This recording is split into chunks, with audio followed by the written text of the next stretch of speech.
Okay, great. Okay, now that it's recording, it's official. Hey everyone, I'm Dan Gibbs, the Executive Director of the Colorado Department of Natural Resources and also Chair of this council. I really want to welcome everyone for this initial meeting of the Colorado Forest Health Council hosted by the DNR and really express my sincere appreciation for you all stepping up and your willingness to serve the state of Colorado in this really important advisory board. You know, it's, today there's red flag warnings all along the Front Range.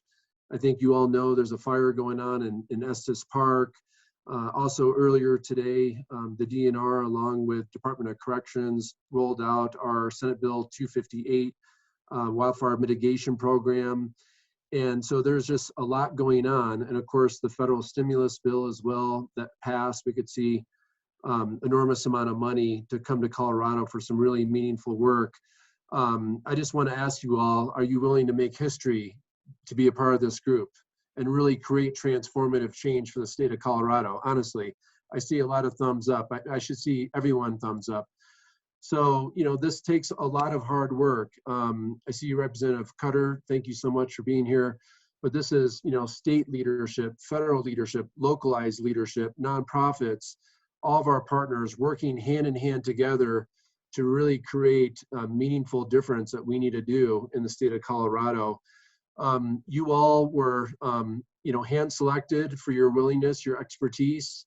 Either you were selected by the governor, some of you had certain positions like myself, or if you're Mike Morgan, the head of Division of Fire Prevention and Control, you know, certain positions were just kind of given us to be representatives for this council.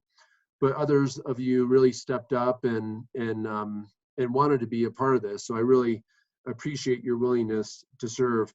I also want to recognize the State Forest Service. The State Forest Service hosted the advisory committee over the last 5 years and really appreciate their leadership to make sure that forest health issues continue to be high level and really of importance in the state of Colorado. So I know Mike Lester, retired, but Susan Matthews, the acting director, has also participated, and she's done a really great job. So thank you so much to the State Forest Service. As you all know, this Colorado Forest Health Council, it was created by bipartisan effort through Senate Bill 237 from last year. And what I find really just amazing is that forest health issues, at least at the state capitol, I would say really at the federal level too, tend to be nonpartisan. It's really bipartisan, which is so important. And that's really important when we look at the issues facing Colorado, from insects and disease to forest fires to climate change. This Colorado Forest Health Council within the DNR will report to the governor and the General Assembly and really focus on high-level strategies for improving forest health and wildfire mitigation. And so really look forward to hearing from you all and how we can take this from a level of what we're doing right now and frankly put what we're doing, but do it on steroids to really amp up our efforts. So your participation in this council is really critical to Colorado's success in managing our forests for the future. We must develop innovative solutions and recommendations for appropriate investments in forest management to avoid expensive fire suppression and recovery costs that will support livelihoods, protect lives and property, watersheds, wildlife habitat, air quality, carbon sequestration, and recreation opportunities, just to name a few. The urgency for our work is really not lost on me. We will have opportunities to help transform our forest management in the state and make real differences for millions of Coloradans who live, recreate, and work in our forests. This initial council meeting will serve as an orientation meeting for us to really get to know each other, to understand the work of the Forest Health Council and how we relate and begin to discuss operating protocols. So while we learn from presentations later today, we will definitely have our work cut out for us. Our first steps in launching this new council will really, we want to make sure it's going to be stood up properly. And a couple of immediate housekeeping items. First, the council will meet remotely right now, we received guidance from boards and commissions that more or less said, hey, if you're able to do your work remotely right now, that we should do that remotely. And so, you know, as numbers have climbed and so forth, and there were last look I saw, I think 600 available ICU beds. We want to make sure that, you know, your safety is number one. So for right now, we're going to meet virtually. I'm keeping my fingers crossed. My goal is to meet in person. So I'll let you know when I get guidance that, you know, when we can do that. Our meetings will be noticed on the DNR's website at least 1 week in advance. So we want to make sure that you all are aware of that. And then all council members will have the ability to mute and unmute themselves in order to speak. When not speaking, please you know, put yourself on mute. If you happen to call in as well, you can unmute yourself by using *6. So you should all be familiar with that. And finally, a reminder for the council meeting, we're on Zoom and it's being recorded as well. So it's going to be available to the public. And then the DNR's Assistant Director for Climate, Forest, and Energy, Angela Bogue, many of you know Angela, will be assisting in this meeting. She'll also be capturing the notes. So we really want to make sure we're keeping track of, you know, everything that's said and be transparent to the general population that will also be Zooming in or being, you know, participating in person at times as well. So that being said, I'd like to start with introducing folks, and let's start first with how about the ex officio members or their designees. And when you introduce yourself, please let us know who you're affiliated with. But also, I really want to know, like, for the folks that are not just kind of general ex officio members, but why did you apply? Why are you interested in forest health issues? So with that, let's just move it over to you all. And let's start, I believe Kristen Garrison is going to be representing the State Forest Service. And I think Kristen may have some exciting news to share as well. So Kristen. Thanks, Dan, and thank you all. Yes, my name is Kristen Garrison. I'm the Associate Director of our Forest Planning and Implementation Division, and I'm sitting in today for Susan Matthews, who's our interim State Forester and Director. She's out of state at a Council of Western State Forester meeting, so she apologizes she can't be here. So what I wanted to announce is that Dean Hayes with the Warner College of Natural Resources announced this afternoon the selection of our new State Forester. And that is Matt McCombs. Matt is with the U.S. Forest Service currently. He is the district ranger in Gunnison on the GMUG. And so there's some of us on the call today, Ethan and Dan and myself, who were part of the search committee and got to know these candidates. And Matt has a really good background in legislative affairs. I think he actually worked with Dan way back when. And he has experience with U.S. Forest Service here in some other states as well. And so it looks like he's going to start on January 3rd, which I think might be a holiday, but point is that's the target of when he'll start. We're really excited for a fresh start with the organization. So just want to let everybody know that Matt will be coming on board soon, and then we'll get him oriented, and Susan and him will transition, and he'll get integrated into this group. Yeah, thanks, Kristen. That's an exciting announcement. We're excited to wish Matt well as he transitions into this really important role. And Matt does have a really interesting background, everything from serving in the military and being deployed overseas to working for former Senator Ken Salazar and working in the White River National Forest, and of course in the GMUG now, lives in CB South, just outside of Crested Butte. But really think he'll be a great partner, especially as we work to develop shared stewardship strategies throughout the state. He's definitely a firm, good, strong supporter of that and unique partnerships. So thanks, Kristen, for that. And also thanks to the State Forest Service again for all the years of really keeping forest health issues on the forefront. Thank you. Next up, I believe either Vaughn Jones or Melissa. Oh, Mike, let's see. Let's see, next we have the Division of Fire Prevention and Control, but I know that Mike Morgan is not going to be able to make it. But I see Melissa here. I'm not sure if Vaughn is here too, but. Yeah, hey, I'm sorry, I'm having some Zoom camera issues. So I apologize. I can see you guys, but you can't see me. And Vaughn's not gonna be able to make it with us today, but I'm sure you guys will meet Vaughn. He'll probably step in when Director Morgan is out. My name is Melissa Lineberger. I'm the Chief of Staff of the Colorado Division of Fire Prevention and Control. And again, Director Morgan sends his regards. He'll be at future meetings. But certainly as the state's lead fire agency, we have a lot of interest in forest health and in mitigating the risk, and then and working closely with our partners at DNR and at State Forest Service and throughout the state and all of the local agencies to mitigate the risk and then to suppress the fires when they happen. So we also, the Colorado Fire Commission is in our shop, which is a fairly new commission established by legislation in 2019. There were a lot of conversations early on about, making sure that we weren't overlapping the work of other groups. And so I can see a lot of future collaboration between the Colorado Fire Commission and this group. And I'm happy to see folks like Carol Walker and Ben Tisdale, who are also members of the Fire Commission. So appreciate it and look forward to the work that you guys are going to do. Great, thank you, Melissa. And let's also look at our dates too, to have joint meetings as well with the Fire Commission. I think that'd be really exciting. Yeah, great idea. Collaborate. Yeah. Okay, next up, we have the U.S. Forest Service. Not sure if Frank Bem's on the line or not.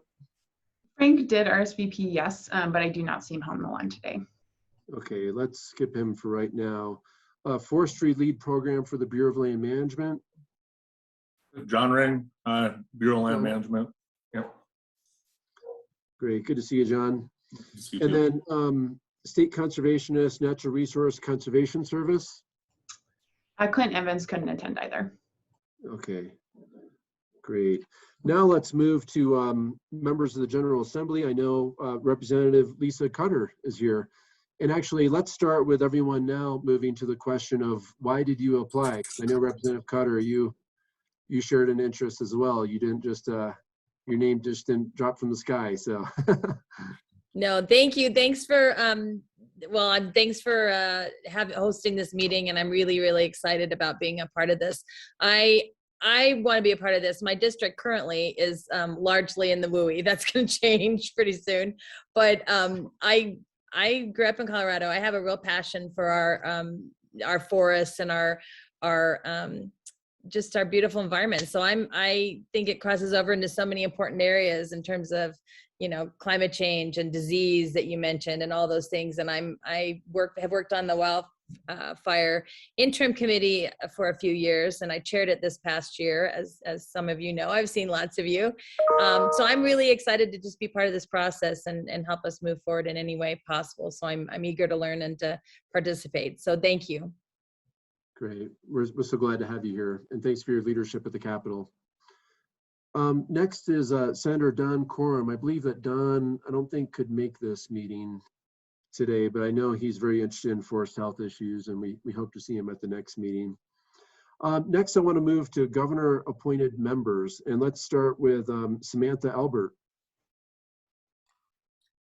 Thank you, Dan. It's great to meet you all. I'm Samantha Albert. I'm the Deputy Director for the Outdoor Recreation Industry Office, which is a division of the State Office of Economic Development and International Trade. And I've actually worked with a lot of you on this call through the Rocky Mountain Restoration Initiative, and we are acutely aware of the impacts of recreation on our public lands. And I'm very aware of the importance of educating people about forest health and fire mitigation. So social license is really important to me. So I'm very passionate about this, and I'm really excited to be with you all. Thanks, Dan.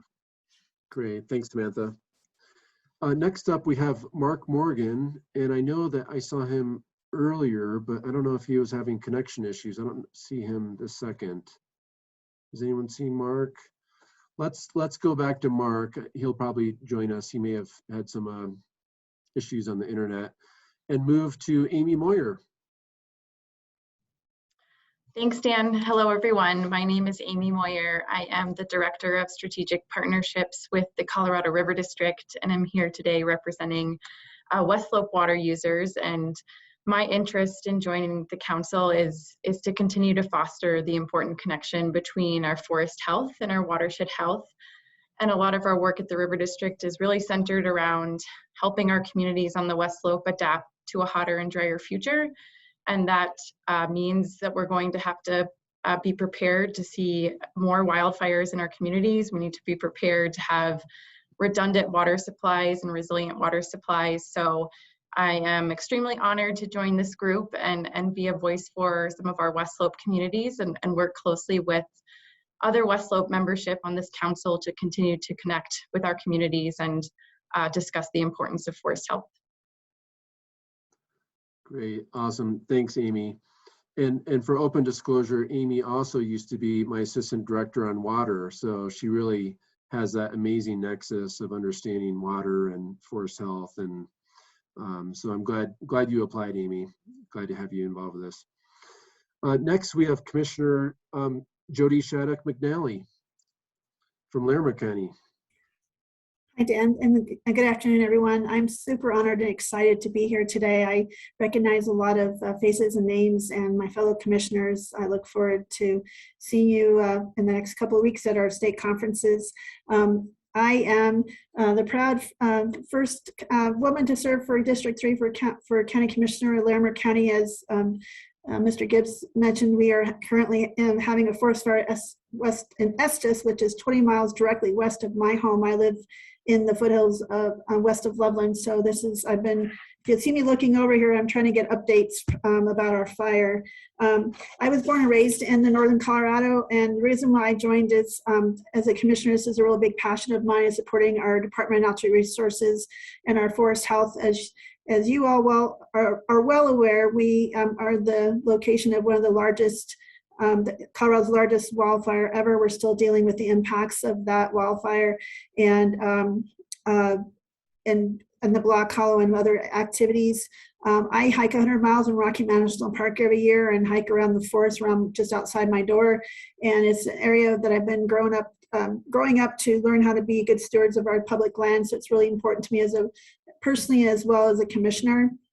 I just took a Fireshed tour with the Northern Colorado Fireshed Collaborative, and actually was very grateful that the U.S. Forest Service let me come watch and observe a prescribed burn in the Red Feather Lakes area. So I've been doing a lot of work behind the scenes, trying to get even on the ground, looking at some of the things that we're addressing, and just really look forward to working with you all. And I'm super honored and excited to be on this committee. And thank you, Dan, for the opportunity to share a little bit about myself and my county. So we're happy to have your involvement. Thank you.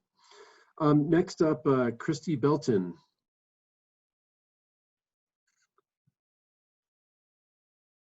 Okay, Christy looks like wasn't able to make it. Oh no, Christy's there. Oh, is she Christy? There. Yep, there you There go. she is. Sorry about Okay, that. great. Okay. I had it on mute and I was taking notes. So I'm Christy Belton, and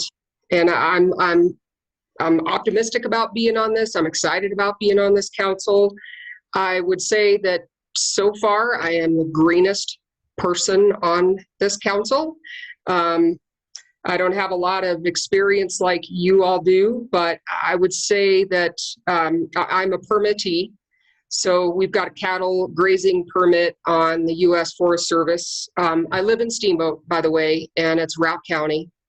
And I think about 50% of our county is Forest Service land. So I'm also just a recreational user. Like I said, cattle permittee, and the Morgan Creek fire this summer burned up quite a few of the acres on our grazing permit. And then also past guide and outfitter, we owned an outfitting business on the forest. So we were a guide and outfitter permittee on a different part of the forest. And then I'm also a ranch broker in Northwest Colorado. So I have that perspective as well, just, the general public and how our forests up here now, drive use and property values also. So I'm excited, and why did I apply? I didn't even know that this existed. So somebody suggested that I apply, and once I found out that this council existed, I was pretty excited because I think that our forests, we need some help. Great, awesome. Thanks, Chrissy. Next up is Ethan Burcholtz. Hi everyone, I'm Ethan Buholz. I am the Academic Liaison and Experiential Learning Specialist for the Colorado State Forest Service, which means I also work pretty closely with Warner College of Natural Resources and teach some classes there. My background is pretty much the forest health triangle. I worked on the Gunnison National Forest for a number of years as a biological science technician and a forestry technician, sort of learning Western silviculture that way. And I went back to graduate school and got degrees in basically forest entomology and then a specialization in silviculture and climate change. So I really wanted to join this committee because, one, I wanted to talk about some of the nuances of some of the issues that we're facing as a state, and then also learn more about how policy and collaboration really work in concert with one another. So I'm really excited to be on this commission, and thank y'all for having me. Great, thank you, Ethan. Christina Burry. Hi, I'm Christina Burry, Watershed Scientist for Denver Water, and I manage our forest health partnerships and commitments. And I applied.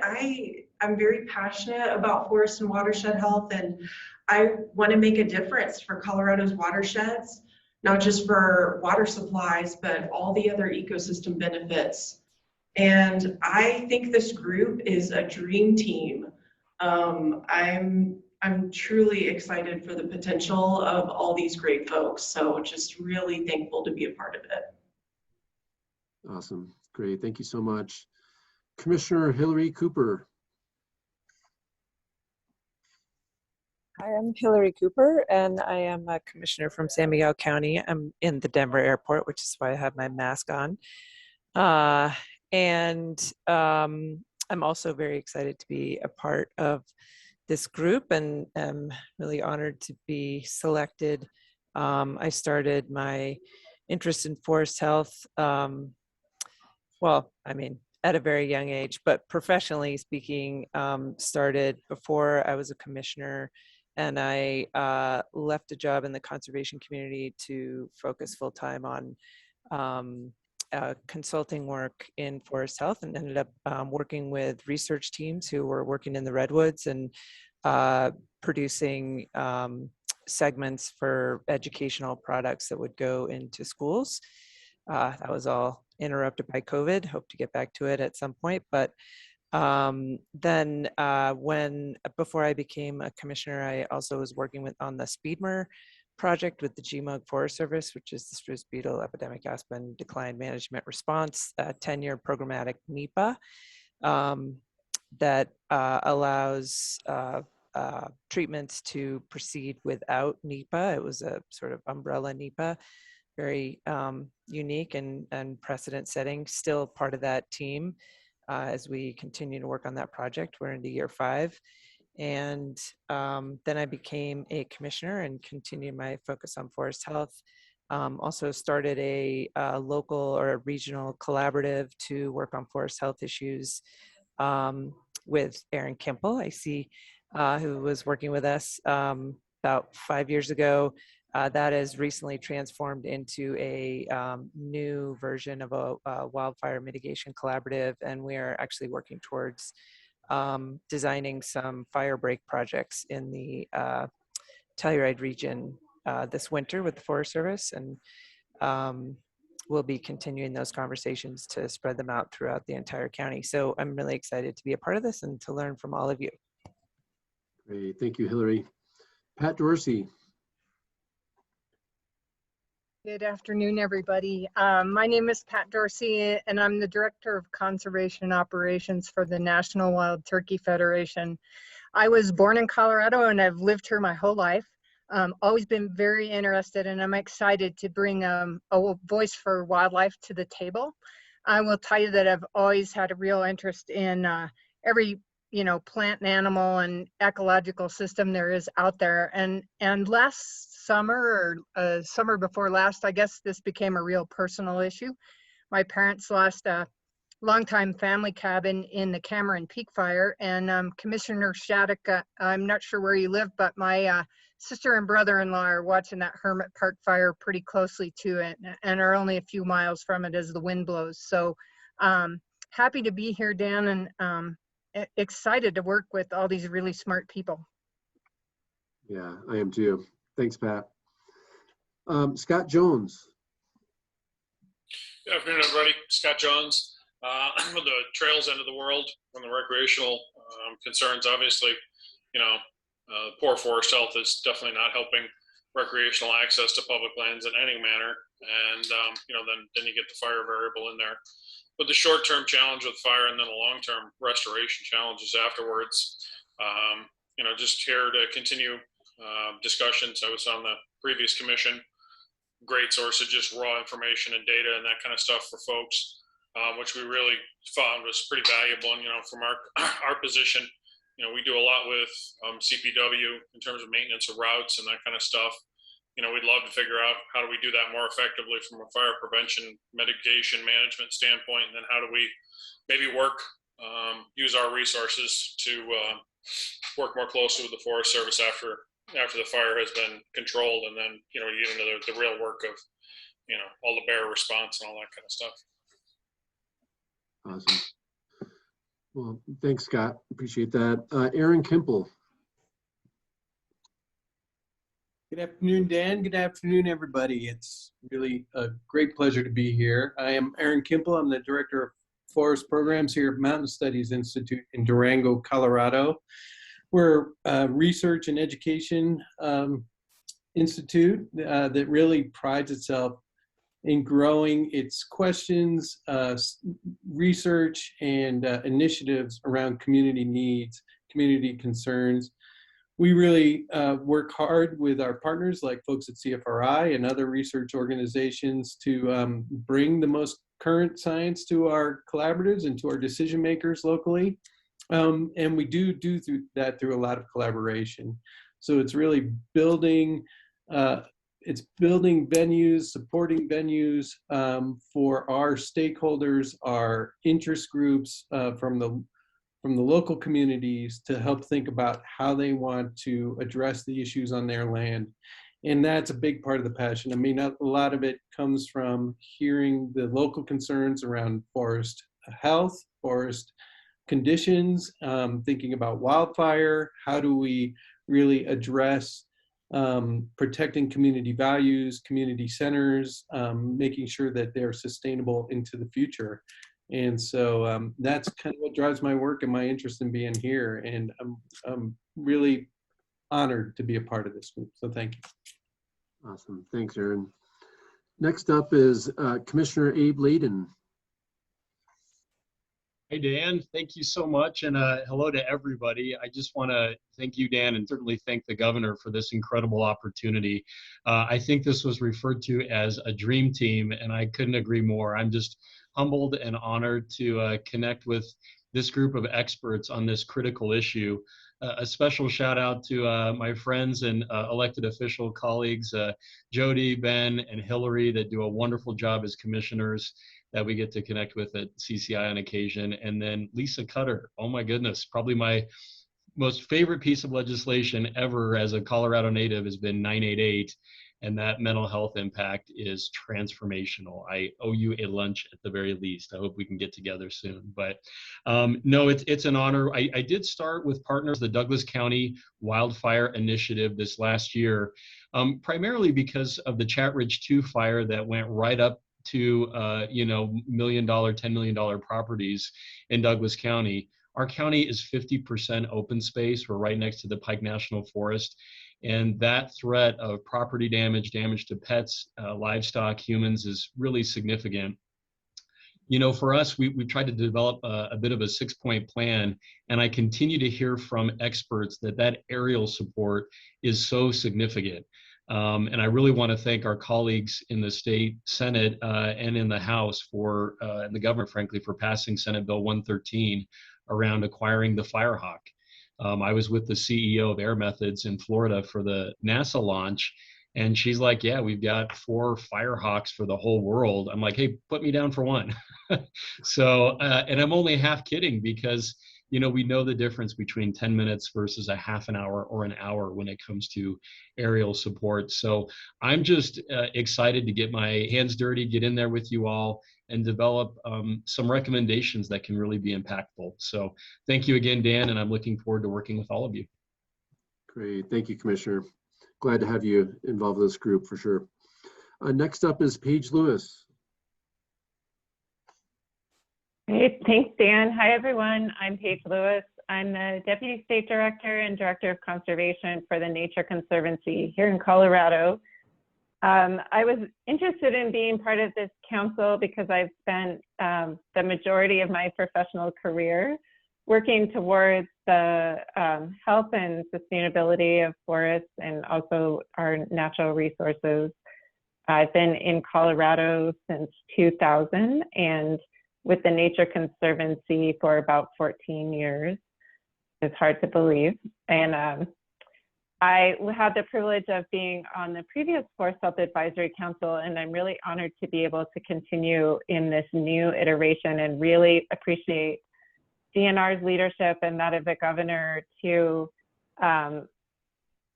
advance this council to a higher level to where we'll be able to actually directly engage with the governor. I feel like the issues that we are addressing are so important, and this is such a unique time in our history in terms of what's happening in Congress and the attention that's being given to forest health issues and the opportunity we have, I think, to really make a once-in-a-generation difference for our forests. And I think that this body really is a great assemblage of expertise and different perspectives to do that. And so I'm really grateful to be able to be part of this and to hopefully contribute to something that makes a huge difference for our forests and our communities.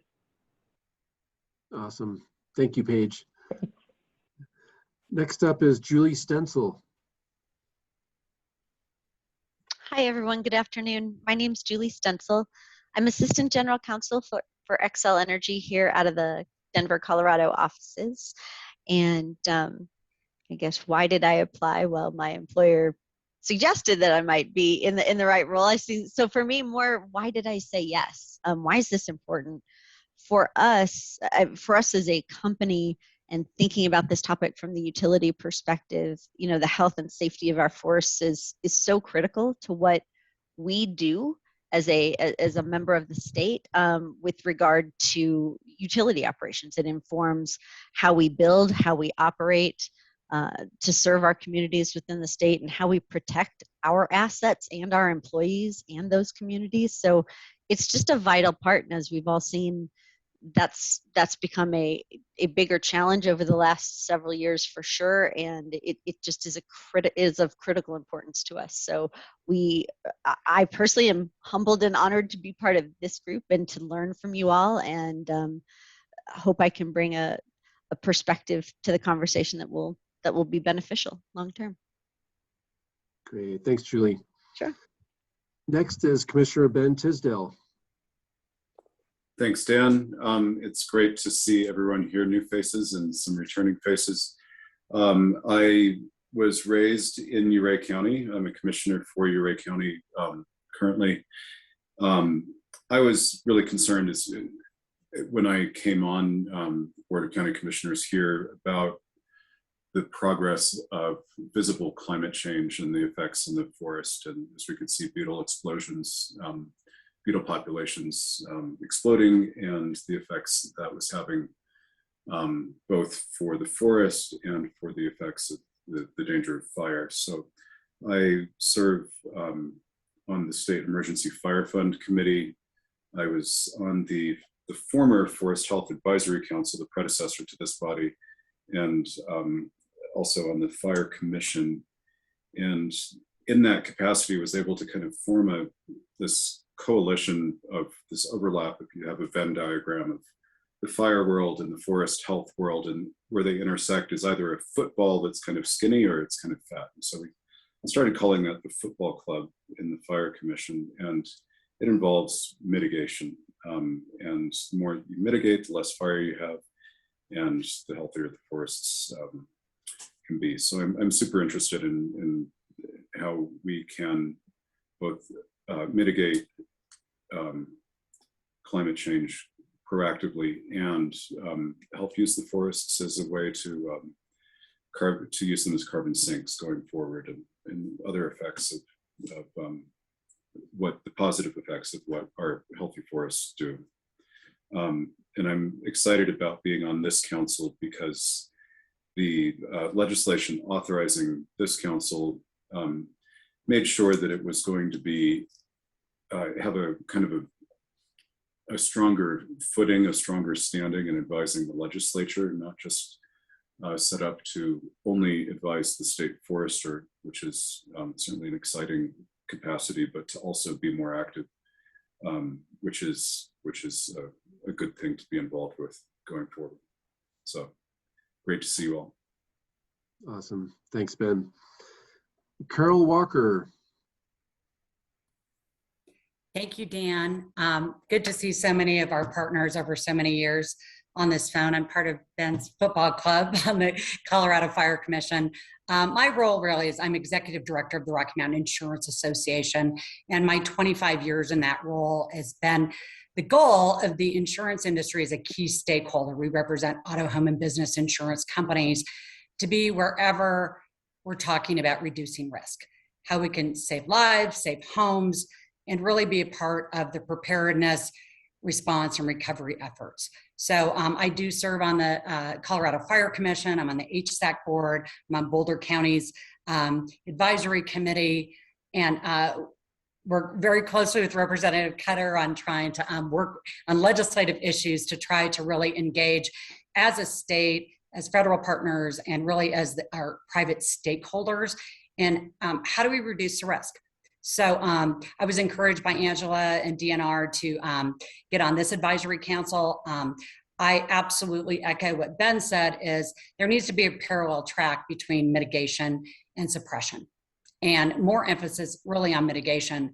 From our perspective, we know where the financial incentive is the insurance industry to keep people in the WUI, to keep them insured, and we're often the financial incentive to get them to do the right thing. So over my 25 years in my job, from Hayman Fire on, after you've walked some burned out foundations, as I know you have as fire officials, as private homeowners, you're committed. You're committed to trying to prevent those fires from starting in the first place. As the insurance industry, we feel that mitigation is a critical piece of this equation. So I look forward to working with all of you and really trying to, we know there's no silver bullet, but as much as we can to try to do what we can to come up with some forward-thinking solutions. So I really appreciate Dan, you and Angela and the governor for allowing us as private stakeholders, key stakeholders, to be part of this process. Awesome. Thank you, Carol. Next up is Vice Chairman Sylvan White Skunk.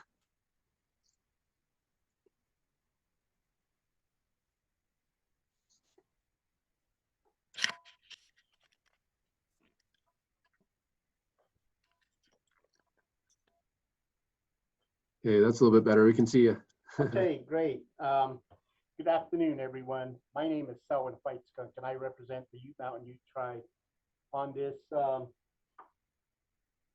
Colorado Forest Health Council, being appointed by the governor. Governor Polis has been kind of a normal thing for the governor and I, because I was as well appointed to the Colorado Behavioral Health Task Force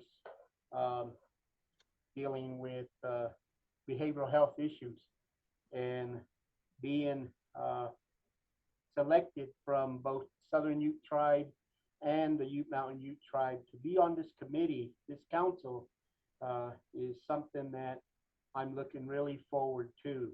I don't know the specifics of tribal involvement, tribal government involvement, but I come to the table with many years of experience, 16 years as the fire management officer for our BIA fire management program.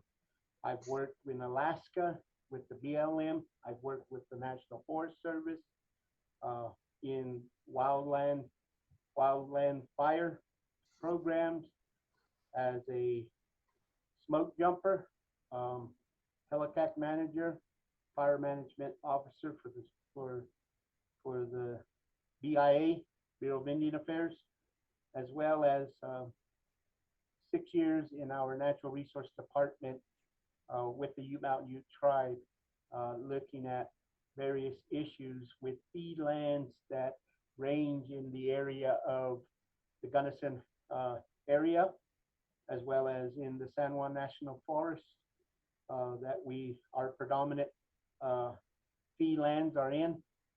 But coming to the table and representing both Ute Indian tribes in the state of Colorado is a monumental thing that I see is very important, that the tribe is included in such a council such as this. So I'm looking really forward to working with this council on the initiatives that are set forth for us from a tribal perspective. We deal a lot, and meeting and working with the Southern Ute Tribe is going to be a challenge, but it's going to be doable, working with all state agencies within the state of Colorado for all Coloradoans, as we put it in our behavioral health task forces. We're working for all Coloradoans to ensure that our services and our decisions are going to be beneficial for the entire state of Colorado and its forestry. And I'm looking really forward to meeting in person as well as virtually, and doing some site visits if that's called upon, to have input and making the best decisions as possible. Again, I've been reelected back into the tribal council, and I'll be going on my 18th year in this position in the Ute Mountain Ute Tribal Council. So it's been a long time sitting in this chair and doing the best I can for our Ute people, the tribal membership, as well as our citizens of Colorado. So again, I thank you for selecting and being on this board, Mr. Gibbs. I know you and I have chatted before I really submitted anything, but you know, I'm looking forward. I just have a lot of issues on my plate that I kind of delegated out to my other junior council members that need to get their feet wet and venture on to such a council such as this Colorado Forest Health. So I thank you guys all, and I'm looking forward to working with each and every one of you. Thank you. Yeah, thank you so much, Mr. Vice Chairman, and we really are glad to have your involvement with this group for sure. So thank you. Next up is Brett Wolk.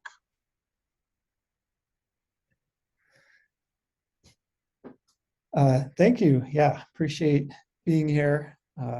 Used to be in towards the end with Wolk, kind of not new, but very, very thankful for the appointment and honored to be on this council with all the rest of you as well. My role in work is an assistant director for the Colorado Forest Restoration Institute, which is located at Colorado State University in Fort Collins. We are a congressionally authorized institute that serves Colorado as well as the Southwest, the Intermountain West, and sort of the spine of the Rockies. So primarily working in Colorado, but also dip our fingers into other areas. My appointment is as the academic for this council, filling the academic role for forest policy. So that's how I'm here. I am a Colorado native and have lived here pretty much my whole life. Worked at CSU for about the last 20 years almost in various forest ecology and restoration, mostly research positions, but always very applied research. It's a very I do have some experience with range and excited to see Christy Belton on here and talk about some grasses and things like that too. But really, I'm excited to work with and learn from this different group of people. I think, have experience working with federal, state, county policymakers and seeing how all of those policies at different levels do and don't align is really, I think, an opportunity that this council can have, and something that I'm interested to hear how all those different pieces are playing off of each other and think about new ways to align them. And I guess I just feel really lucky. It aligns really well with my job to be here, but I also feel lucky that my job aligns with what I want to do in life, and that serve as this bridge between science and management and policy. And the council is really kind of a perfect opportunity to do that and be that bridge between all of those different fields. So I think this is a great opportunity. I also think it's a time with lots of change in our forests, as well as change in our society. And so it's an opportunity, but it's almost a responsibility or obligation to do something about that and have our systems, our forest and our social systems, be responsive to all of this change that we're seeing. So I am really excited to be here and work with this group and kind of fulfill that responsibility as well as an opportunity. Awesome. Great. Thanks, Brett. I'm just looking at everyone's faces and names. Hopefully I didn't miss anyone. Did I miss anyone? And we're going to hear from Allison Lurch a little bit later, but she's within the DNR.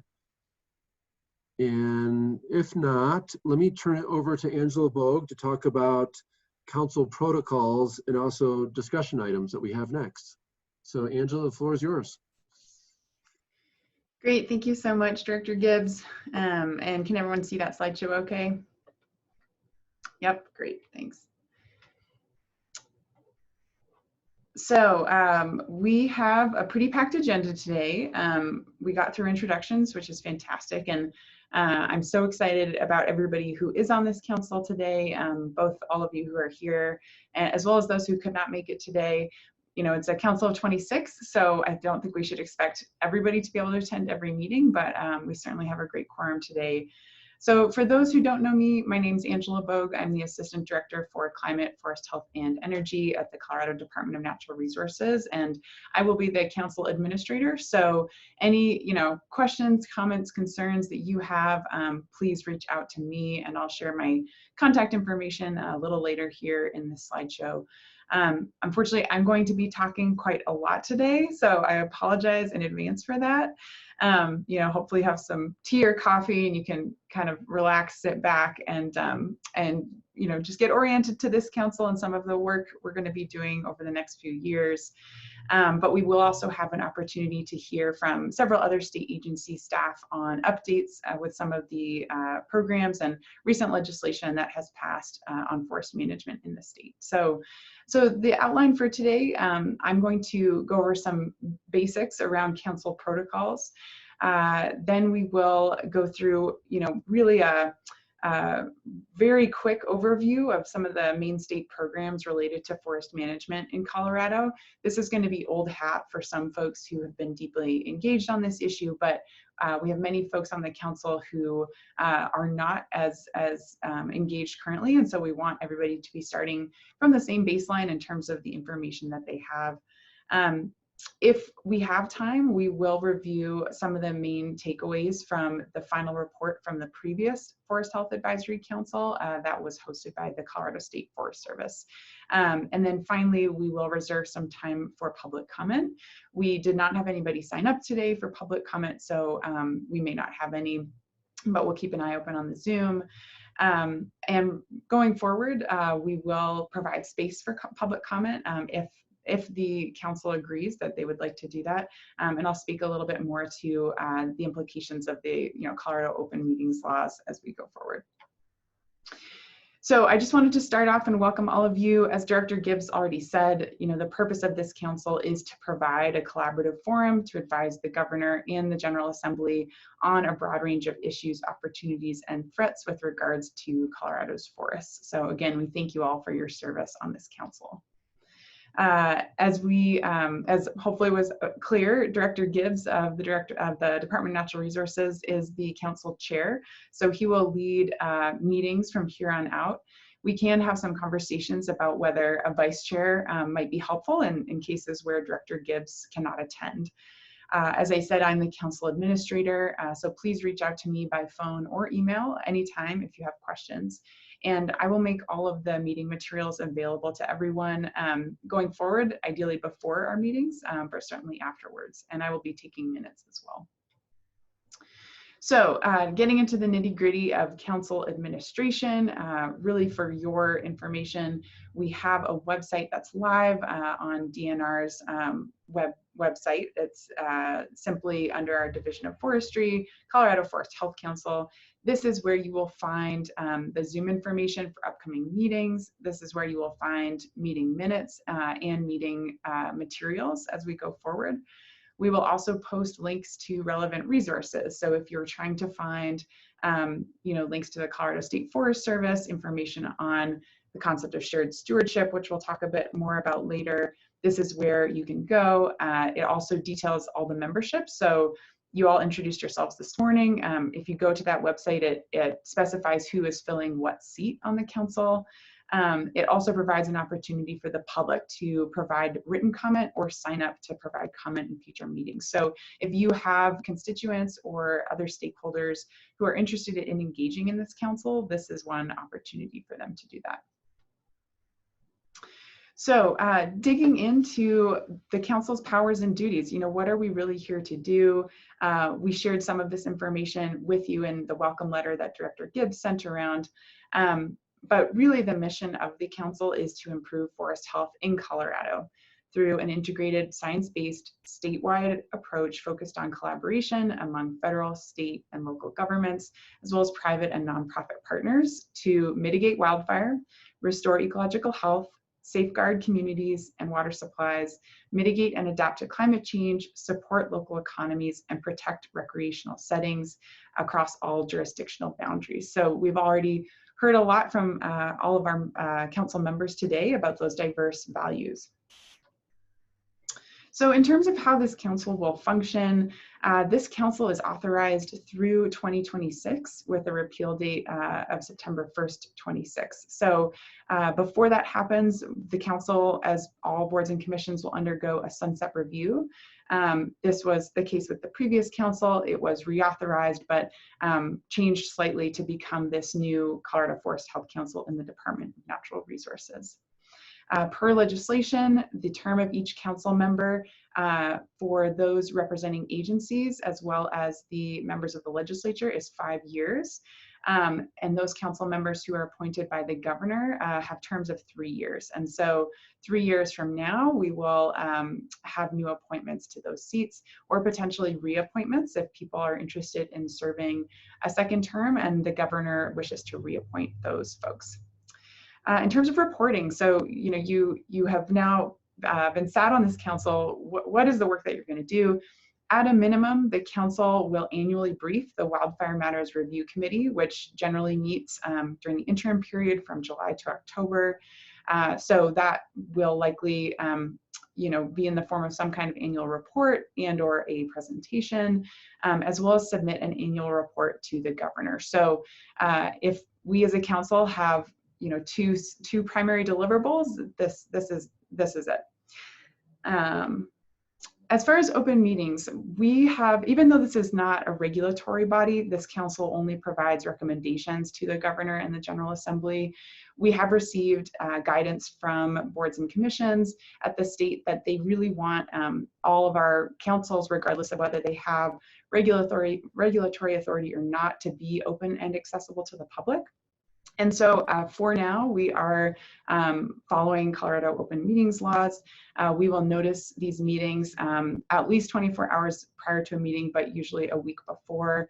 And then all minutes will be recorded, and the actual meetings will be recorded as well and posted publicly. So keep that in mind. You know, you are all professionals clearly, but all of the information we share in these meetings will be available publicly. So council bylaws. Given that this is our first meeting, this meeting is not going to have any firm decisions made within the meeting, but we do want to draft bylaws to facilitate that decision making by our council moving forward. So I'll work behind the scenes with our staff to get some very preliminary draft bylaws drafted before our next meeting and sent out to all of you for review. And I should say, I think I was optimistic here when I made this slide to say approval at the next meeting. I think we should aim to have conversations about those draft bylaws at the next meeting and simply consider them and then determine if some redrafting or edits needs to occur before we approve final bylaws. The first item that I want to open up for discussion with the group, and this is simply an open discussion. We do not have to make a decision today, but I want to get some ideas written down so that we can, again, send those back out to all of you after this meeting, potentially do some sort of ranked choice voting or other mechanism in order to make some decisions. But this first question is really about meeting dates and cadence. So per our legislation, we do not have any required cadence of meetings. For reference, the previous Forest Health Council met quarterly. So I want to open it up now to the floor to see what folks have in mind. Director Gibbs, if you want to open with any thoughts that you have, and then we'd like to have an open discussion about the frequency of meetings that people expect or that you think will be most productive for the work of this council. Yeah, thanks, Angela. I would actually like to just open it up to see what folks are thinking, you know, especially maybe some of the folks that previously served on the Forest Health Advisory Council. They met quarterly to get your thoughts. Did that work fine for you? Was that enough? But just kind of open it up to everyone. Dan, this is Ben Tisdall. I would say, yeah, the quarterly meetings were good. The charge of this council is slightly different, and so the meeting schedule might be, and if as part of the new role is to advise the legislature directly, and especially the Wildfire Matters Review Committee. Some of the meetings might be more concentrated into the August and fall timeline, but leading into that,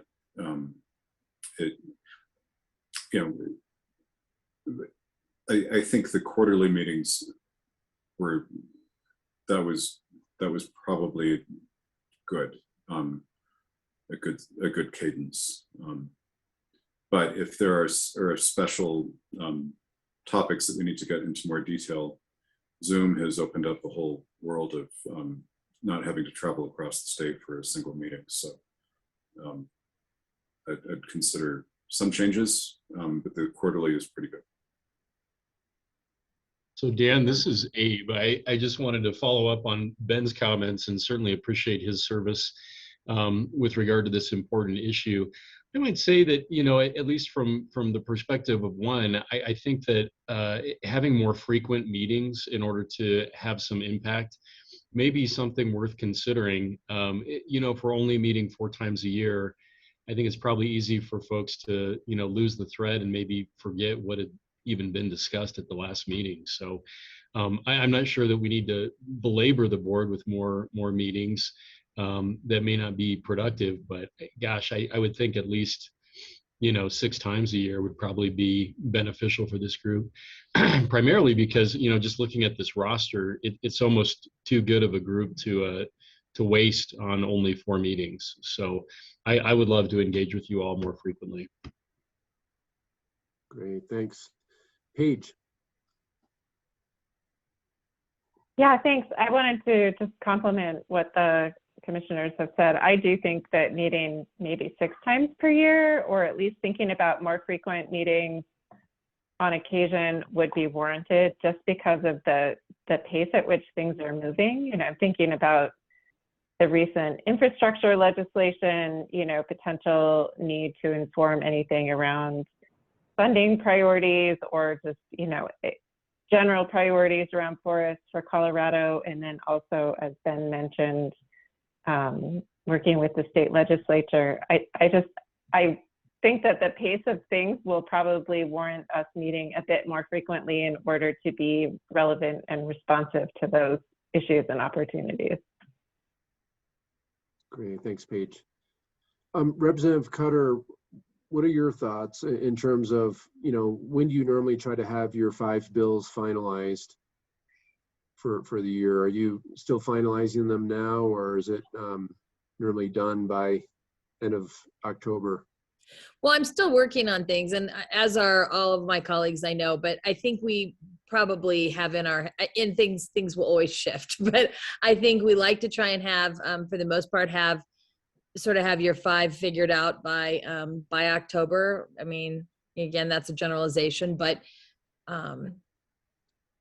yeah, and things can shift a lot. But to introduce something big and impactful after like September might be tough. I mean, it would certainly be more difficult.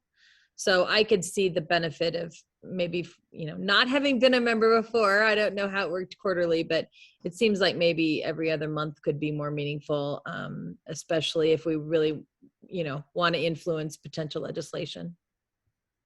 Great, thanks. Brett, what do you think?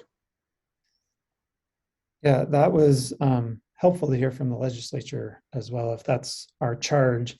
I guess I was thinking back to what Angela said and what Commissioner Tisdale brought up of the timing, and if our real charge is to do an annual report basically just to the Wildfire Matters Committee.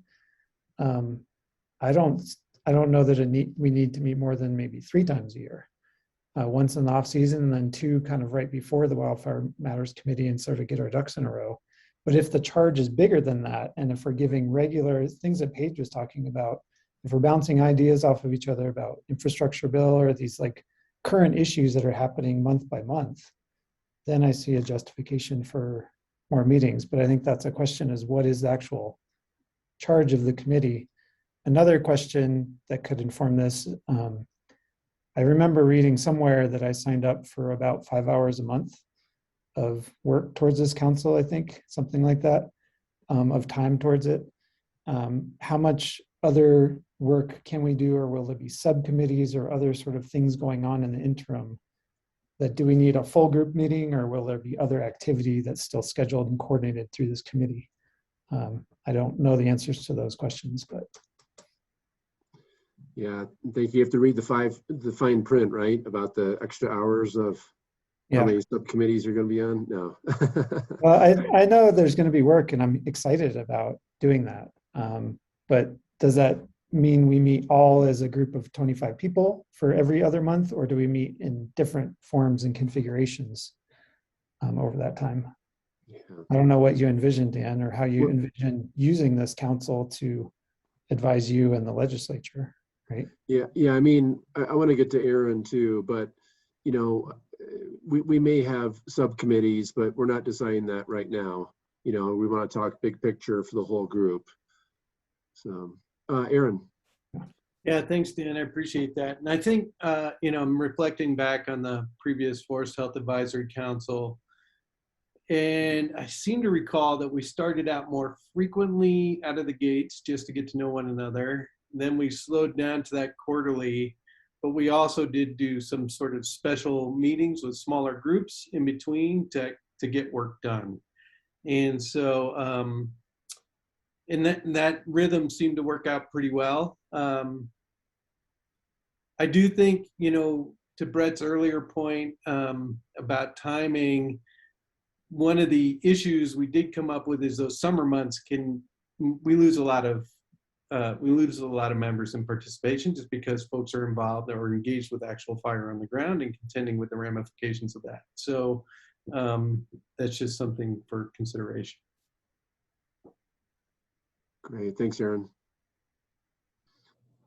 Let's see, anyone else want to comment? Angela? Director Gibbs, I just wonder if it might be helpful if I went forward a couple of slides to Brett Wolt's point about, all of the work that this council will be doing, and this might help folks think about the volume and therefore the cadence of meetings if I really quickly go through our more detailed duties. So again, per legislation, this council has a pretty big charge. So, our basic charge is to make recommendations to the governor and to the General Assembly on forest management. But our legislation also says that the council shall engage in at least the following activities. And so there are 10 primary duties. 1, making recommendations for forest health and wildfire mitigation, capacity building and funding. 2, development of and recommendations for attaining a 30-year vision for forest health in Colorado, including developing goals and both annual and multi-year recommendations for actions to improve forest health and reduce fire risk through increased funding and capacity building. 3, landscape scale planning to identify state-level priorities for forest restoration, wildfire risk reduction, and related management, as well as key barriers inhibiting the achievement of those priorities and solutions to overcome those barriers. Number 4, monitoring trends related to forest ecosystem health, including those related to climate adaptation and advising on opportunities for state-level action. Number 5, monitoring and identifying opportunities to support and promote synergy across forest-based collaboratives in the state, including coordinating state funding sources and sharing best practices. And I'll take another big breath and get through these last 5. 6, identification of strategies for building sustained capacity to conduct forest restoration and wildfire risk mitigation work at scale through collaboration across multiple agencies, organizations, and jurisdictions, public-private partnerships, innovative public and private funding vehicles, shared stewardship, and other solutions, with an emphasis on leveraging and maximizing the impact and reach of state funding. 7, identification of workforce development challenges and opportunities, as well as potential regional and statewide economic benefits associated with a significant increase in wildfire mitigation and forest restoration activities. 8, development and support of solutions to manage and utilize woody material produced by mitigation work, including consideration of climate change and ecological impacts. 9, development of legislative and regulatory recommendations for policies that could support wildfire mitigation and forest restoration goals. And 10, providing technical expertise and recommendations to inform the General Assembly, the executive branch, and federal and local agencies on forest health and wildfire mitigation issues. So that's obviously a lot. There is a little bit of repetition in there. And I think it's also important to remember that there's a lot of folks working on these things around the state. And so I think this group plays a really important role synthesizing a lot of that information. So just as one example on monitoring trends related to forest ecosystem health, the Colorado State Forest Service produces an excellent forest health report annually. And so that is something that this council will certainly have access to, as well as the staff at that agency and our other partner agencies.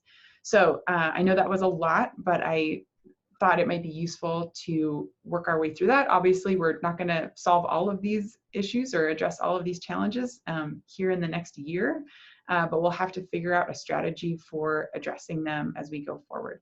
So with that, I'll take us back to this question about meeting cadence and see if anybody has any other thoughts. And I am happy to summarize the various proposals that we've heard today and get those back out to members for some decisions in the interim. This is Don Corm. Can I interrupt? Oh, hey, Senator. Please do. Welcome. Sorry I was late, but I got hung up on another thing and I got here as quick as I could. But and thank you all. I like to say I apologize for being late, but I think there's a lot of issues that we need to address. And you know, meetings are going on, and meetings like this can happen. You know, basically on short notice. But I think there's some issues out there that we really need to really take a hard look at, because I also serve on, besides wildfire, I serve on the Transportation Review Committee, and I'm on water. And probably the first time in my 11 years that I've been there that a lot of the issues that we're having with our forest, it also affects our transportation, our air quality, our water. So this is a big broad brush here that we're trying to paint with, and I think we need to be careful that we don't get too strung out on shooting in several directions, and we need to probably in my mind, find 2 to 3 things that we can actually really concentrate on and do the job rather than say we talked about it, but we didn't do anything. That's my concern. Yeah, yeah. Thank you, Senator, for those thoughts. Well, I think, just to sum up, I think Angela's going to maybe sum up with what everyone said, but I mean, it sounds like everyone recognizes that quarterly is frankly not enough. Monthly is probably too often. I almost feel like start with 6. You can always ramp up if we need extra meetings, or go to every other month as well. That's another option too.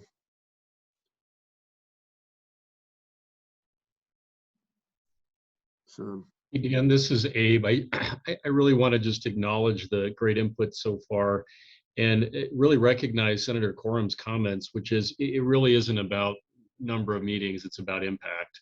All of us on this call are in a lot of meetings all the time, a lot of conversation.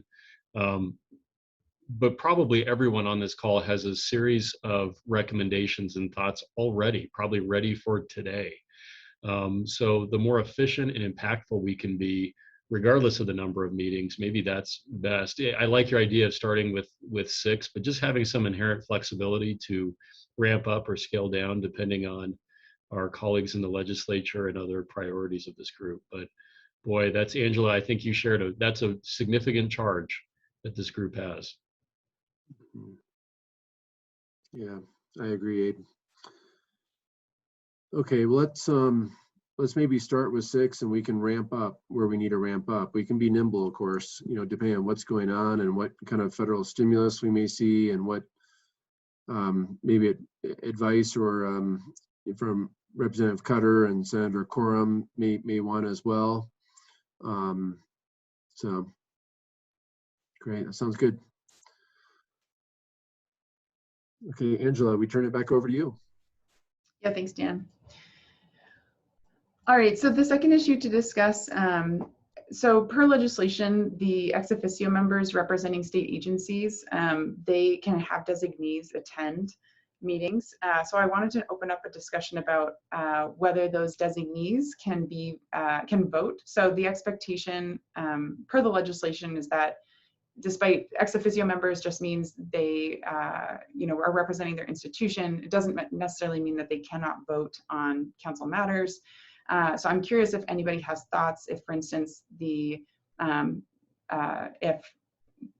John Ring from BLM needs to send a designee in his place, do folks feel like that person should be able to vote on the council? And we'll just have discussion around this, and we can make a final decision in our protocols at subsequent meetings.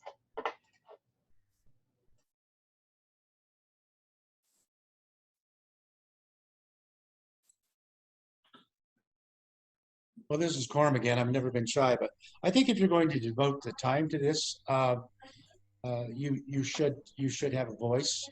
But on the other hand, I don't want the bureaucrats totally dominating the committee. So I think that's the thing that you have to work out.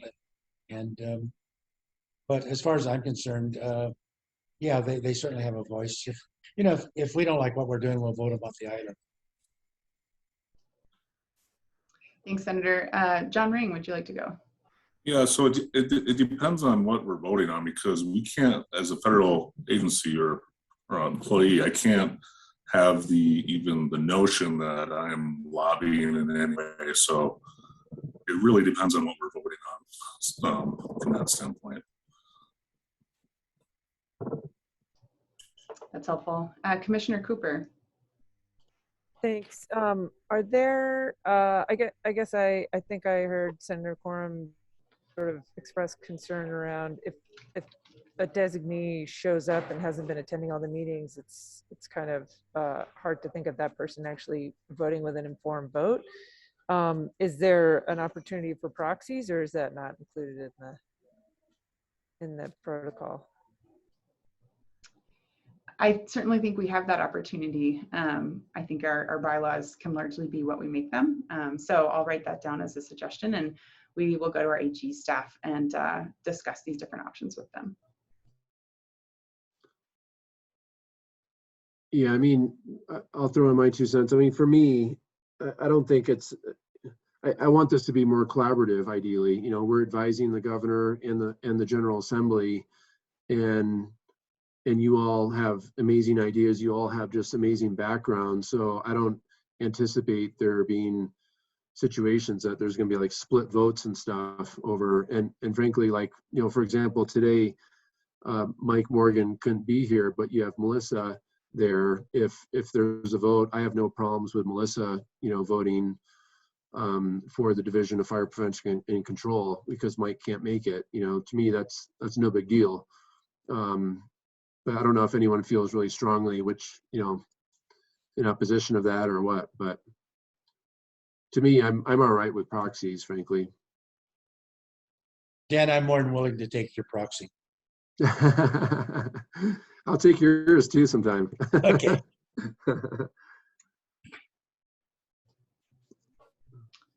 Okay, great. Anyone else with any thoughts on this? Okay, so I'll summarize these in the notes. And again, this will be a conversation for our bylaws. And thanks, Paige. I just see your comment in the chat. If the designee is given the authority to represent that agency and resources in the same way as the named member, then I think it's okay. Thanks for that. All right, so let's move along here. Of course, it's meeting 1 and we're already running a little bit behind, but that's okay. This is obviously a huge issue. And it seems like maybe 6 meetings a year might be what's needed. So really quickly here, I wanted to provide just a very quick play-by-play of what's happening at the state on forest management. Again, just to help everybody on the council sort of get on the same page. We're also going to get some updates from various state agency staff. So again, you know, we all know why we're here. We're facing quite an unprecedented forest health challenge in Colorado, as well as across the West. That's manifesting as some of these mega fires, really huge impacts on communities and watersheds. And, you know, I think it's important to look back a little bit and think about Colorado's forests before, you know, folks really settled Colorado. I love looking at these historical photos of forests in Colorado. This one's from the South Platte River, showing that, you know, there were a lot fewer trees on the ground around the turn of the 20th century. And then this is another example here, you know, really just showing how much the forest has filled in after we've been very successfully putting out fires for 100 years. And especially as more people moved into the wildland urban interface, you know, it's meant that fire, which is a natural part of our forests, hasn't necessarily been compatible with having our communities there. So it's had a really big impact on our forest structure. And now we find ourselves in a place where we have a lot of fuel on the ground. And we also have some real climate challenges that are making wildfires, insects, and disease more likely as well. So we all saw the severe drought that the state has experienced over the last couple of years, along with the rest of the West. And I think it's also important to recognize that this is a trend we should probably expect to continue. You know, the climate is warming.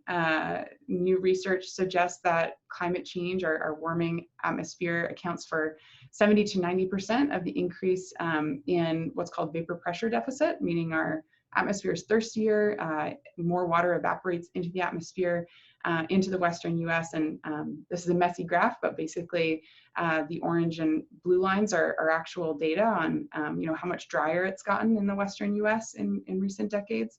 And that black line is a projection into the future of where we might be going. So we all know that drier conditions lead to higher wildfire risk, more forest health issues.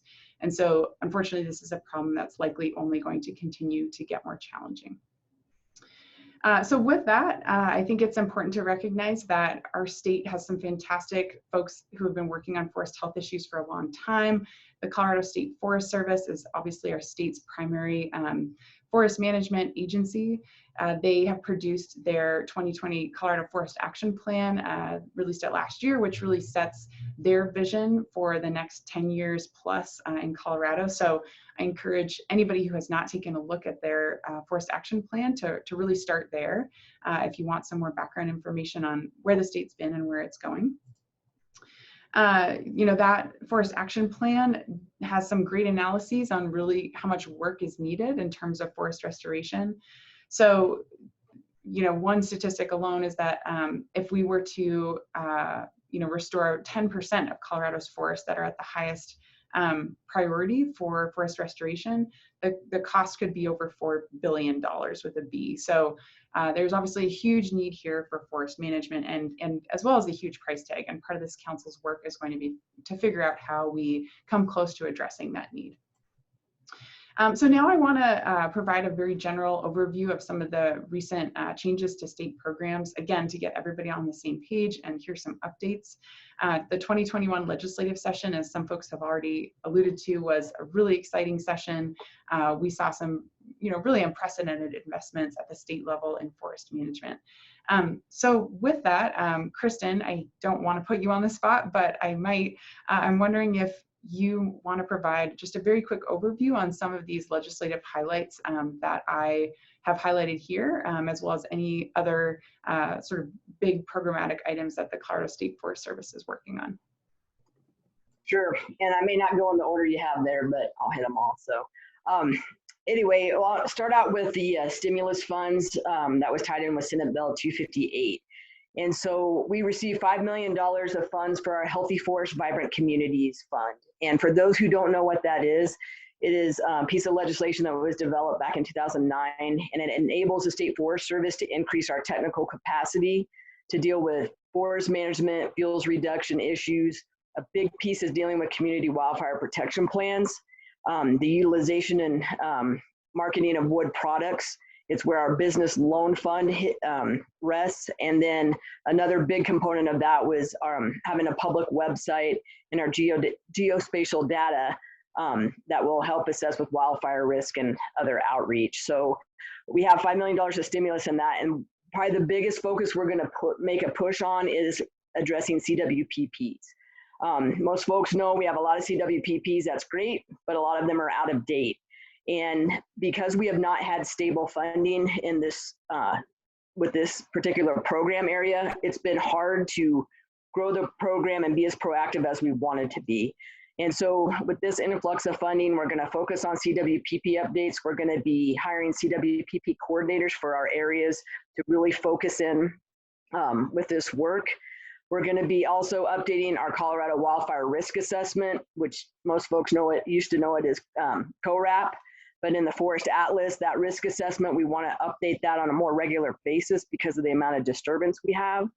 And we're also going to work on a carbon accounting framework. We're doing that with DNR and a biomass and wood utilization study.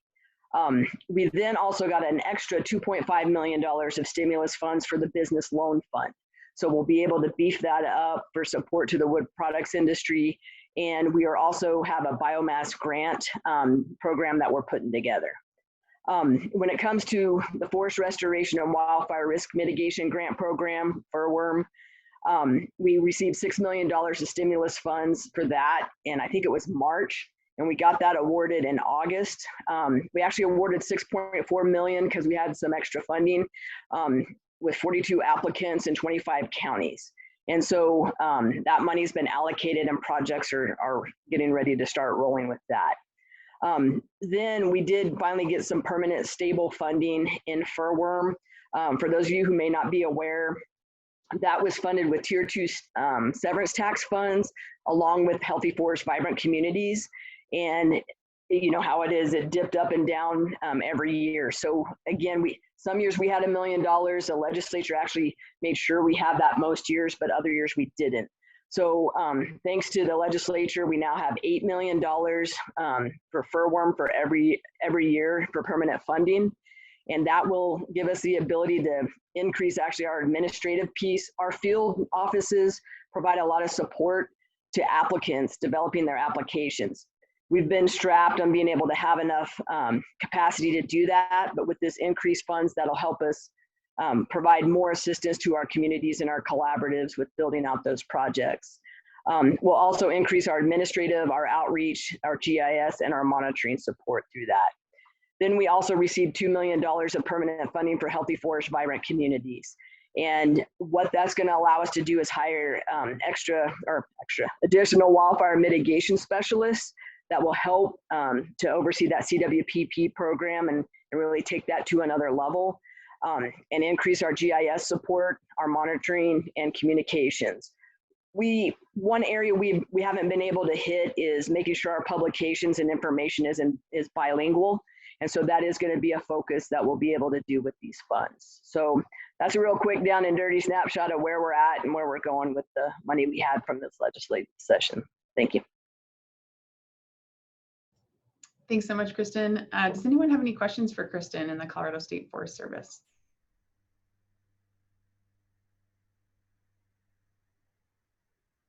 All right, so we'll move along then. Melissa Leinenberger, I'm wondering if you would like to provide, again, a really quick overview of some of the legislative updates from DFPC. Yeah, absolutely. Thanks for the opportunity, Angela. And actually, these are, I think, really timely updates considering the fire that's going on right now up by Estes Park.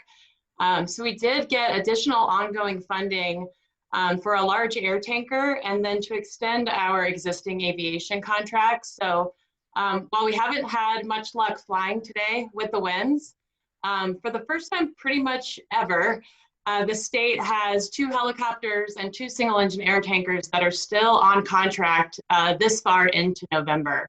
And so again, with the wind today, they're not being, unfortunately, they're not being as much help as they could be if we had some different weather. But it's pretty unique and it's pretty exciting. And so that was a great investment. The big one that a lot of people know about is the Firehog Helicopter. So we received $24 million to purchase that helicopter that is, one of 4 right in the world. And we're actually on sort of phase 2. California has sort of the first iteration, but we have a research and development arm that's working with United Rotorcraft, who is the upfit company, to actually make sort of the next version of it and make it an even better and more efficient helicopter. But it's a pretty exciting capability, and it's a 365-day-a-year resource, and it's state-owned.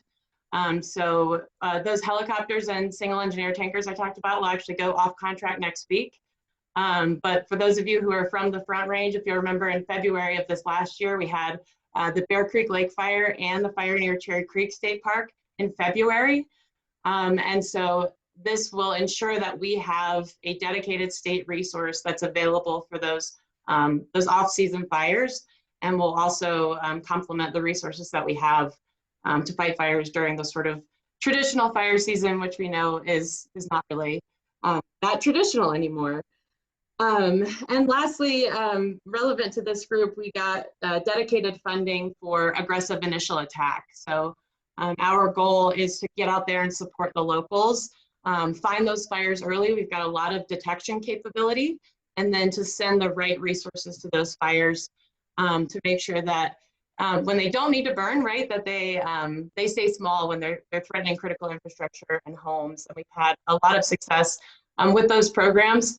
We had a quiet fire season this year, thankfully, but definitely increasing that suppression capability, knowing that it's a partnership between mitigation and suppression, and we're certainly not going to be able to mitigate our way all the way out. We're always going to have fires, but in this partnership and working together, we're going to be able to reduce those impacts. So I think that those are sort of the big main ones, Angela, but if anybody has questions, I'll try to remember way back to the legislative session and help answer them. Hey, Melissa, this is Abe. I do have a question about that, and thank you so much for that update and that expert report. No doubt, we often hear about aerial support. I mentioned that earlier. In Douglas County, our theme is hard, heavy, and fast. Just understanding how critically important every single minute is when there is a fire. I respect one of the comments around, balancing both mitigation with suppression. It's 2 sides of a very important coin, but to your point, fires will happen. It's not an if, it's a when. So when we think about the impact of this one Firehawk and the radius of potential service throughout the state, do you have a sensibility around the reach of this one Firehawk and potentially how maybe an additional Firehawk may expand that capacity or not, depending on your input? Sure. I mean, we'll take all the resources we can get for this effort. The reason that the legislature chose to go with the Firehawk, I believe, is because of that capability. So it actually has a belly tank on it. It doesn't fly with a bucket. And so it can fly over roadways that aren't closed, which is sort of different from the bucket ships. And then also it refills in about a minute. It's a 1,000-gallon tank. And so it has super quick turnaround time if you've got one fire with the one water source sort of going back and forth. But that also means if you have multiple fires that are in the same area, it can jump from one fire to another. And it has a lot of that flight capability, you know, flying in Colorado's altitude and environment. So it's certainly the most capable firefighting helicopter out there. But one helicopter, when we have a year like 2020, is going to be a challenge. So we've got 2 Type 2 helicopters that we contract for. The thing about having those as, you know, controlled state resources is the federal government also has a lot of aviation resources, but when we're competing with Oregon and California or other Western states are also burning, we don't always have access to what we need. And so increasing this capability of state-owned or state-managed resources has really been a theme that we've been trying to push to make sure that when Colorado needs them, Colorado has them. Well, thank you for that. I don't want to speak out of school or speak for Jalen Williams, who's the CEO of Air Methods that produces these Firehawks. But in our brief conversation, you know, it was clear that, you know, if we can play for the home team, Air Methods is based in, you know, Colorado, and with a limited supply for the entire world. You know, their job is to sell these, but you know, this is a perfect example of where timing is important. And if this group could make a recommendation supported by funding through a variety of partners, you know, perhaps this is an option to move forward on and have some impact on more immediately. My understanding is that's right around that $24 million price tag, which is, you know, a bit eye-popping for probably most. But when you think about, you know, partnership with state resources, metro area county commissioners, you know, all of us have, you know, hundreds of millions in ARPA funds as well when it comes to, you know, some of these issues. And this may be a carve out where we could partner to acquire at least one more Firehawk for the state. But just thinking out loud a little bit about maybe timing and the need to do something more efficiently. Sure, and I think that's one of those examples, as Director Gibbs had mentioned earlier, about if we can collaborate with the Fire Commission and there's joint recommendations, I think those would have even more power with the governor's office and with the legislature. So I think that's another way that we could partner together. Yeah, I know great. many others have things to say, but could I just ask, would it be productive for this group to maybe invite in Jalen Williams and or a representative from Air Methods to just share with this group what that looks like, what their demand is, what it might be conceivably to partner? You know, Abe, I can work with you on a schedule in the future. You know, it's a little bit more in the house of the Fire Commission than this, but you know, for educational purposes, you know, I think it'd be really interesting for folks to kind of hear. And actually, I know that they'd be willing. I've been on tours, you know, of their facility, which is really amazing to see. But just to pile on how great it is, you know, putting on my DNR hat, you know, it's also really amazing for search and rescue needs too. And that's why I spoke to a lot of legislators when they were having discussions on it, that not only carries 11 firefighters and holds 1,000 gallons of water, but you can also, you know, it's like a Swiss Army knife. You can also use it for search and rescue missions. So thank you for that, Dan. Yeah. Great. Any other questions for Melissa? Okay, so we'll move along here. I want to provide just a very quick overview of another bill that passed last year, SB 21240. So as I said, there was increased investment really across the board on forest management, but also post-fire watershed recovery. Obviously, following the 2020 fires, there was a huge need for erosion control, you know, stabilizing slopes, reducing debris flows. And so SB 21240 brought $30 million for watershed recovery to the Colorado Water Conservation Board. And that was in addition to a further $4 million from a previous supplemental bill. And most of that funding is going to to the fires in northern Colorado to help stabilize those slopes and protect water resources. That bill also calls for a statewide watershed analysis to investigate the susceptibility of life, safety, infrastructure, and water supplies to wildfire impacts. And so the CWCB is working on that analysis, which will take most of the next year. So I just wanted to provide a quick update there. And really, Angela, now yeah, go ahead, Dan. Just quickly add, we've already divvied out $18.7 million for that watershed recovery bill. There's just tremendous amount of need when you look at after fires, the erosion, the water quality and quantity issues. So we have about $11 million left. And so we're working with communities to try to use that as matching components of federal funds right now. So just to update you all on that. Thank you, Dan. And finally, one other item to add to Kristen's great list of work that the State Forest Service is doing.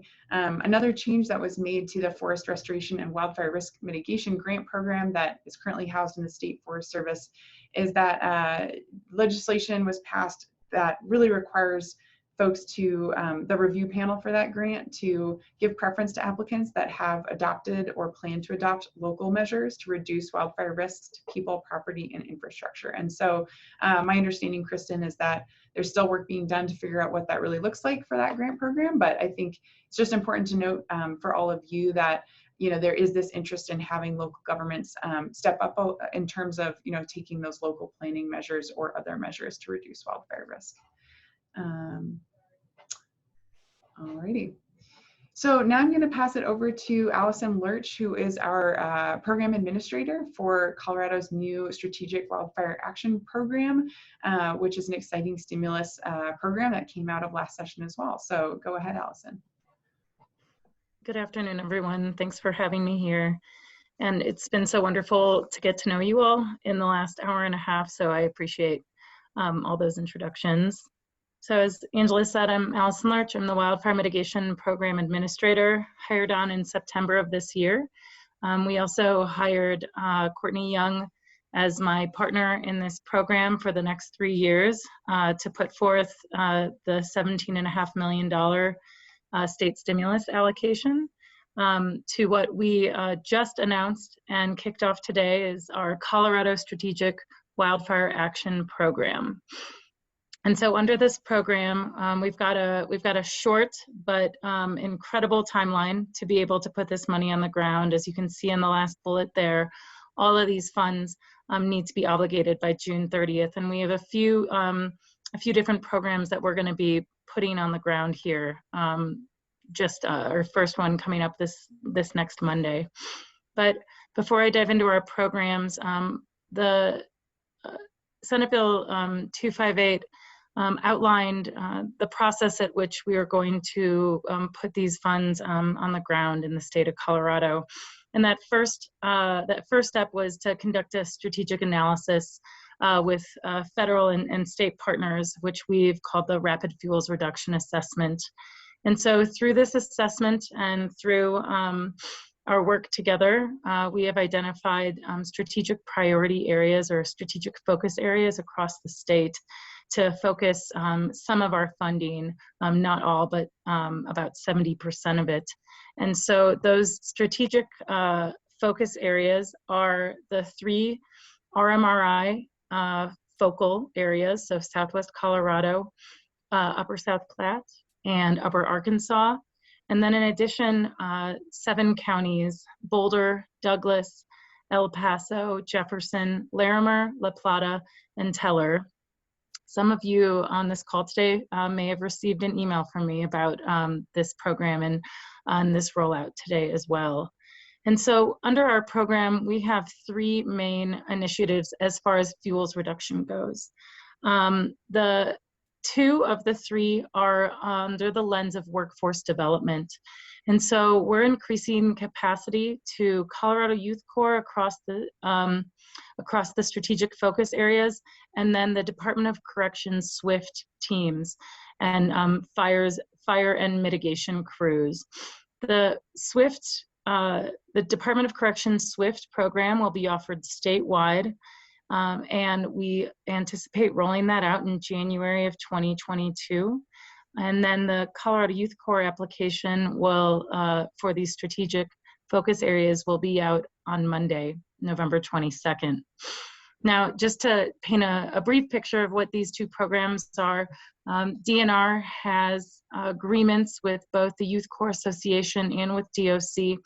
And so these two programs, no money is exchanged between, the program manager or the person who owns the land that is doing the project or that is hosting the project. And so applicants will work with myself and Courtney to get contracts initiated and task orders and projects on the ground. The third aspect of our wildfire fuels programs is a landscape scale wildfire mitigation program. This part of our program is still in development phase, but as of right now, we have a little over $8 million for this part of our program. And this landscape scale effort is focused in those strategic focus areas as well. And where we're at right now with these is so I've done direct outreach to county commissioners and the RMRI focus areas and the Office of Emergency Management in each of the counties. But what we're looking for here is going to be more, so as we say, landscape scale, but more of a cross-boundary shared stewardship, fuels reduction efforts close to communities or in strategic areas that protect communities. And so as we continue to develop that, I'm sure we will share everything with you all as well. There is one other aspect of our part of 258, and that is that we're going to be conducting an organizational analysis or assessment of the state wildfire mitigation programs. And so we've got money set aside to hire someone to assist us conduct extensive interviews and basically give us a picture of what's going on in the state of Colorado. And so that's also has that June 30th, 2023 obligation deadline as well. Wonderful. Thank you so much, Allison. Does anyone have any questions for Allison?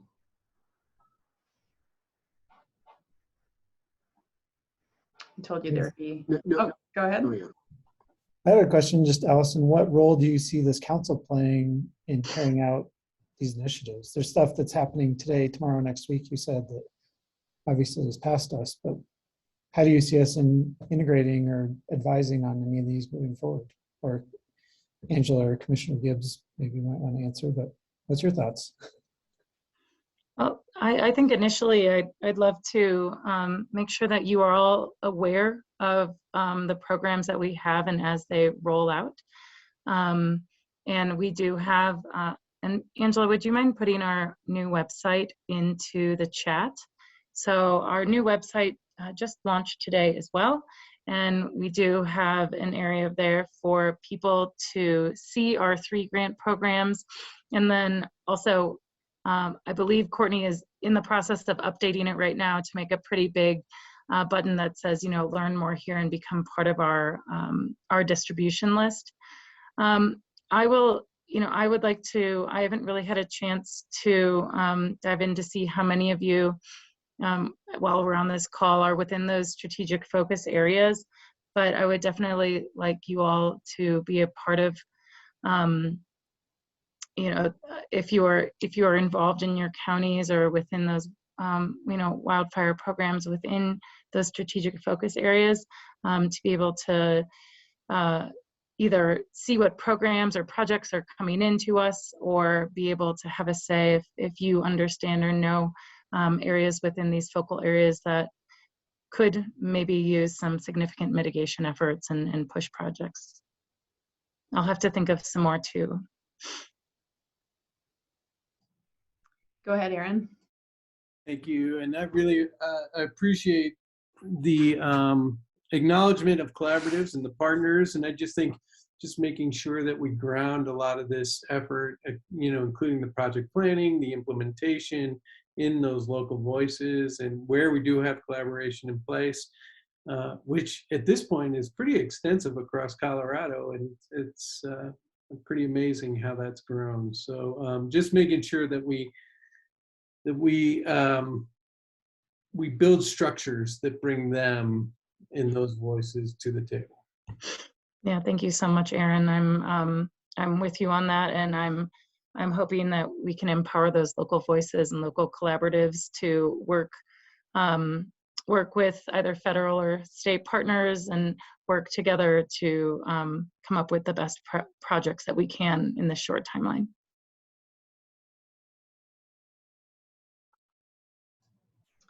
Great, thanks so much. I was on mute. I would just add, last year Senate Bill 258 was really a game changer, I think, for forest health, in the state of Colorado. And you look at everything that passed, we were looking at ways to maximize, our ability to do forest health and just put projects on the ground and do everything we could do in every department. Division of Fire Prevention Control, they maxed out what they could do, and they had great success with the Firehog, which is a game changer to have. The State Forest Service, really, I can't tell you how many times I met with Mike Lester and I was like, can you max out more? Like, how many more projects can you get off the ground? Like, it was just really amazing. And then within our shop, bringing in Allison, and we also brought in Courtney Young as well. And of course, with Angela's background too, really kind of ramping up in the DNR, like what we can do more on forest health issues in Colorado. So really proud of, frankly, the state of Colorado, and very, very grateful to the legislators and, Representative Cutter and Senator Quorum that you're here, just game changer. And we couldn't do it without legislative support. And my hope and expectation is, we had this rollout today, and we teamed up with the SWIFT Department of Corrections crews today in Teller County, and just look online. I wish I could share with you some photos, but here are folks that, I went out there early to work with them, and the crew I was working with, one guy had already been in prison for 8 years, the other one 6 years. The one that's been in 6 years committed the crime when he was 18. He looked like, super young, but both of them, were likely getting out in a year or two, and they're eager to be, future wildland firefighters, and they're already making a difference in communities. They really want to give back, and what a great way to kind of retool folks that are going to be our future neighbors. And then we also had Scott Segerstrom there too, who's the head of Colorado Youth Corps. And think about just amazing new training ground for future conservation leaders too, with having youth corps around the state, working on projects and communities and stuff. It's just absolute game changer. And then this organizational assessment, figuring out what programs are best in the State Forest Service, what are best in the DNR, what's best in Division of Fire Prevention Control, like all of us working together instead of silos. It's just really tremendous, and I'm very optimistic about it. Thanks, Dan. Commissioner Cooper, can you go? And then Aaron? Yeah, thanks. Sorry, I would just echo Dan's thanks to the lawmakers, and just the appreciation also to the predecessor of this group for all the effort you put in.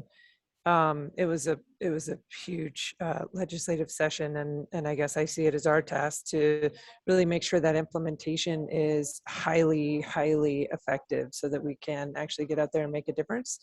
And Allison, you mentioned some survey opportunities. I didn't quite catch who the recipients of those surveys were, but I just wanted to throw out an idea. This was back when I was working in the Redwoods with the team of scientists, and part of that project was to use the research that was being done in the Redwoods to shape behavior through surveys that were delivered through state parks and national parks rangers. So they would basically inform the visitors about the research that was being done, and then sort of ask questions to see if they would think about changing their behavior based on, you know, what was happening to the redwoods as the most iconic species that we have. And I'm just, from a local government perspective, we very much need help in changing behaviors at the local level, whether it be in building, you know, building codes, you know, use of fire, et cetera. And so anytime you have a survey that is out there at a broad scale, you know, that's done with a team of professionals asking the right kind of questions, if you could potentially use that to help us shape behavior at the local level to sort of make the nexus between individual behavior and the fire that we're seeing on the landscape and the amount of money that it costs us to fight these fires because there is infrastructure and communities in danger. I would love to have that conversation with you because we need help. Yeah, I would absolutely love to have a follow-up conversation with you about that, and talk a little bit too about some of my past work with the Wildfire Research Center as well in Colorado, who's done a lot of great social surveys. So I'll get your information from Angela, and I'll send you a message.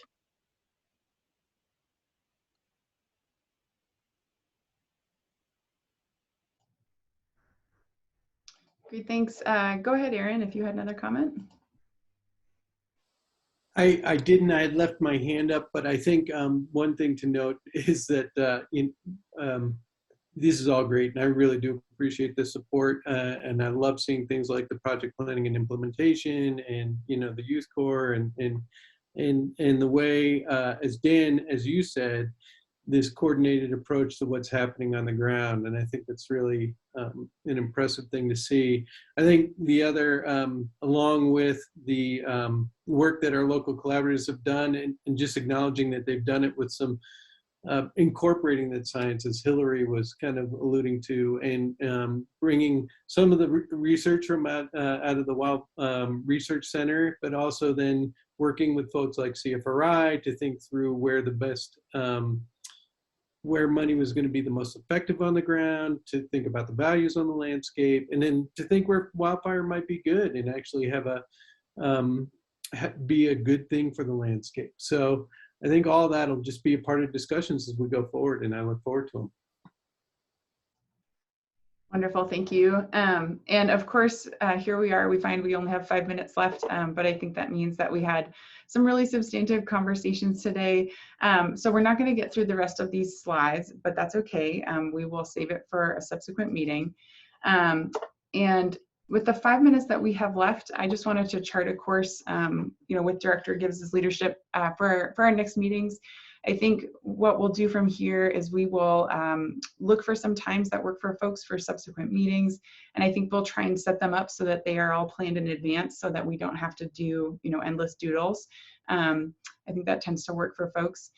The other thing that we'll need to do is really figure out where to start. So obviously this first meeting was a chance for us to introduce ourselves, review all of the great work that's happening in Colorado on forest management and forest health. But obviously we have a huge list of items we could potentially work on, and we'll have to narrow it down for our next meetings. So I think what I will do is when I send out these meeting notes, I'll also put out a solicitation for priority topics that people would like to see discussed in our upcoming meetings. So folks can send, their 2 or 3, most important issues that they would really like to see tackled. And we can try and get some subject matter experts in to educate us all about those. And I'll also incorporate, those 10 duties that we have into some kind of voting mechanism so that we can prioritize what we work on first. So does that sound like a good approach to everybody? I see some head nods. Okay, great. So with 3 minutes left, Director Gibbs, do you have any final words? And if anybody else has any final words, we can open the floor as well. Yeah, did Commissioner Jody Shaddock McNally have a comment? I saw your hand up earlier. No, okay. Yeah, I just really want to just relay my absolute gratitude to each and every one of you for stepping up to be a part of this group. You know, I agree with Senator Coram on we don't want to just have meetings just to have meetings, you know, but I do think it'd be fun to be with you all and have a beer and, you know, be in the same room, don't get me wrong. But I really want this group to be very targeted. This is going to be very unique over these next couple of years, to say the least, especially as we look at what potential, you know, federal funding could come our way. Abe had a question about the federal infrastructure, and just to give you a quick snapshot about, you know, some of the funds that we don't know exactly how Colorado will shake out, but there could be, for example, 1.2 million for high-risk community map production, 100 million for pre-response planning, 500 million for forest restoration and treatment, including mechanical thinning, 500 million for community wildfire defense grants, 300 million for large-scale ecosystem restoration, 400 million for financial assistance for forest byproduct facility development, 70 million for recreation site improvements on federal Indian lands, Colorado contractors eligible, blah, blah, blah. 20 million for hazardous fuel data collection, 500 million for prescribed fire planning and implementation, 500 million for fuel breaks. I mean, the list goes on and on and on. And, you know, me and our team are working really hard to really look at, like, what does this really mean? What kind of formulas are set up? You know, how Colorado can best position us to receive these funds. And I have no doubt that we'll see significant amount of funding coming to Colorado. So this group will play a really important role and be an important sounding board as we look at priorities and help inform the governor and the General Assembly on forest health issues. And so I just want to thank you for being a part of history. Honestly, I know it sounds kind of cheesy, but this is, you know, we're all in this at a really unique time, and you were all selected for your amazing passion, for what you can bring to the table. Really look forward to working with all of you. Some of you are new for me, some of you I've worked with for many years, but this is going to be absolutely amazing opportunity that we're going to have in front of us. So I just thank you for your service and stepping up big time for Colorado. And also, of course, thank you, Angela Bogue, for being an amazing facilitator and helping to put all this together. Yeah, thanks, Director Gibbs. Well, thank you all so much. I'll make all of these materials available to you. Please have a great rest of your day, and we will be in touch soon. Thanks, everybody. Thanks all.